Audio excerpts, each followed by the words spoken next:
विप्रधेनु शूर संत हित लीन मनुज अवतार।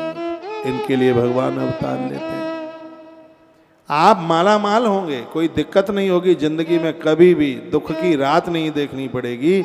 आज ये संकल्प लेकर के जाओ, सुबह शाम एक दिया हमें अपने घर में जलाना ही है।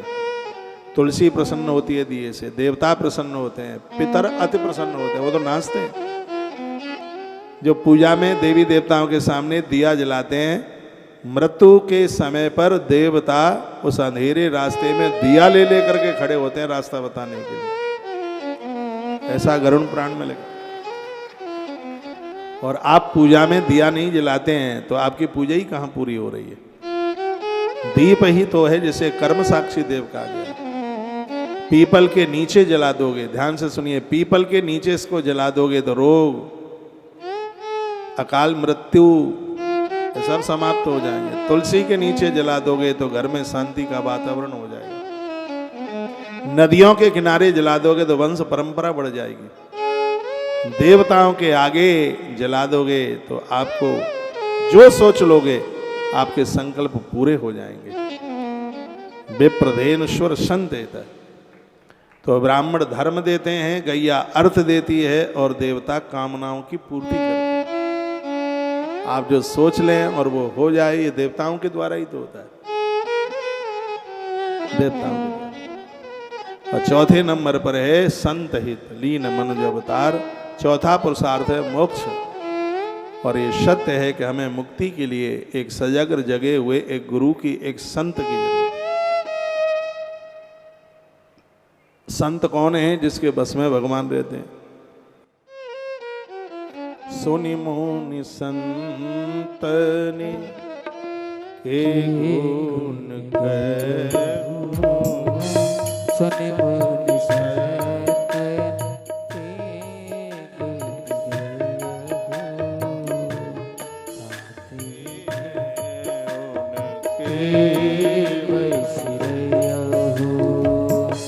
सुनि मुनि संतन के गुण गाहू, सुनि मुनि संतन के गुण गाहू।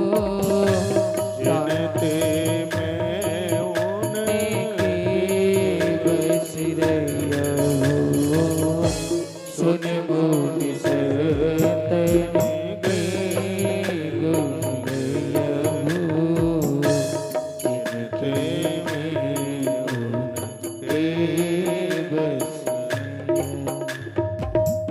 कहते हैं कि संतों के गुण हैं। गावहि सुनहि श्रवण मम लीला, हेतु रहित परहित रतसी। तो मेरी कथा सुनते हैं, सुनाते हैं, दूसरों के लिए ही अपना जीवन जी रहे हैं। परमार्थ के कार्य साधुन धरा शरीर।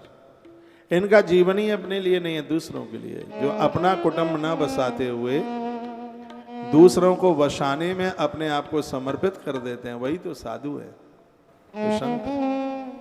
जिनके संस्कारों का कभी अंत नहीं होता, जो सदे हुए हैं, साधना सहित जीवन जी रहे हैं, तो साधु है। मिलती है साधुओं की संगत कभी कभी, ऐसे महापुरुषों का सानिध्य तो भगवत कृपा से प्राप्त होता है, क्योंकि बिनु हरि कृपा मिले ही नहीं संता। भगवत कृपा के बिना, ईश्वर की कृपा के बिना इन साधुओं का समागम नहीं होता, इनका सानिध्य नहीं मिलता। मैं बड़ा भाग्यशाली हूं, जब से ध्यान करता हूं तब से हमारे जीवन में संत बहुत मिले और एक से एक महापुरुषों का आशीर्वाद मिले। उनकी बड़ी कृपा की अनुभूति होती है। तो मैया कहती है कि गोविंद गोध्वज सुरार्ति हरावतारा, योगेश्वराखिल गुरु भगवन नमस्ते। भगवान मैं आपको वंदन करती हूँ, प्रणाम करती हूँ। हे गोविंद, आपका अवतार गाय ब्राह्मण संत और देवताओं के दुखों को मिटाने के लिए हुआ। हे योगेश्वर, आप चराचर के गुरु हैं। श्री कृष्णम वंदे जगद्गुरु, आपसे बड़ा गुरु कौन है? योगेश्वराखिल गुरु भगवन नमस्ते। ये संपूर्ण धरती के गुरु, मेरा प्रणाम आप स्वीकार करें। ये कथा कुंती के लिए नहीं है, कुंती तो गई ऊपर, कथा तो हमारे और आपके लिए। कृष्ण को एक बार प्रणाम करने से 10 यज्ञ करने का फल तत्काल प्राप्त होता है, एक बार प्रणाम करने से। जब ही मंदिरों के सामने से निकलते हैं, मंदिर में जाने को समय नहीं है तो ध्वजा का दर्शन करो, वहीं से मस्तक झुका दो, अपने मंदिर में रोज प्रणाम करो, स्वभाव बदल जाएगा। करके तो देखो। जो जीवन मिला है करोड़ों साल तक मिलेगा नहीं है, इसकी कदर समझ लो, वैल्यू समझ लो। पता नहीं है आगे मिलेगा कि नहीं मिलेगा। ऐसा जीवन जीना कि बार बार यह मिलता रहे। हम लोग भगवान से मुक्ति नहीं, हम भगवान को कहते हैं अगली बार फिर मनुष्य बना देना, फिर कुछ अच्छा सा करते रहे, बढ़िया सा करते रहे। और हमें विश्वास है अगली बार फिर मनुष्य ही बन करके आएंगे, मनुष्य ही बन करके आएंगे और यही काम करेंगे आगे। जो काम छोड़ करके जाएंगे वही उसी में लग जाएंगे। क्योंकि पीसने वाली अम्मा पीसते पीसते सो जाए तो जगती है तो पीसना ही शुरू कर देती है। आदमी भी जिस कार्य को करते करते मौत को प्राप्त होता है, जब जन्म लेता है तब वहीं से आरंभ करता है जहां पीछे छोड़ के आया है वहीं से। गोविंद गोदुज सुरार्ति हरावतार, योगेश्वराखिल गुरु भगवन नमस्ते। भगवान को जितना झुककर आप प्रणाम करोगे उतना ही अहंकार धूल दूसरत हो जाएगा। पाए नाथ कहीं पाए गोसाई, पाए नाथ कहीं पाए गोसाई। भूतल पर कोटि की नाई, भूतल पर कोटि की नाई। पाहि नाथ गए पाहि गोसाई, पाहि नाथ गए पाहि गोसाई। भूतल पर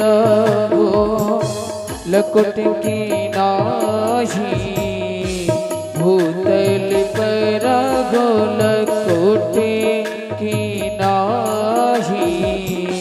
पाहि नाथ गए पाहि गोसाई, भूतल पर लकुट की नाई, भूतल पर लकुट की नाई। भगवान के चरणों में झुककर वंदन कीजिए, प्रणाम कीजिए। माताएं पंचांग प्रणाम करें, पुरुष लोग साष्टांग प्रणाम करें। माताओं को लंबे होकर लेट के प्रणाम नहीं करना चाहिए, क्योंकि नारी का वक्ष धरती से लगे तो इसमें धरती को कष्ट होगा। इसलिए माताएं किसी को प्रणाम करती हैं तो दोनों घुटने, दोनों कोहनियां और मस्तिष्क, वो लंबे लेट के प्रणाम नहीं करती। कभी आप गोवर्धन गिरिराज जी भी गए हों, जो माता दंडवती परिक्रमा करती हैं वो कंधे के भर करती हैं, छाती के भर नहीं करती। पुरुषों के लिए साष्टांग प्रणाम 6 अंग धरती से लगे और मातृ शक्ति के लिए पंचांग प्रणाम, झुक कर घुटना धरती से लगा के मस्तिष्क धरती से लग जाए, इस तरीके से प्रणाम कीजिए।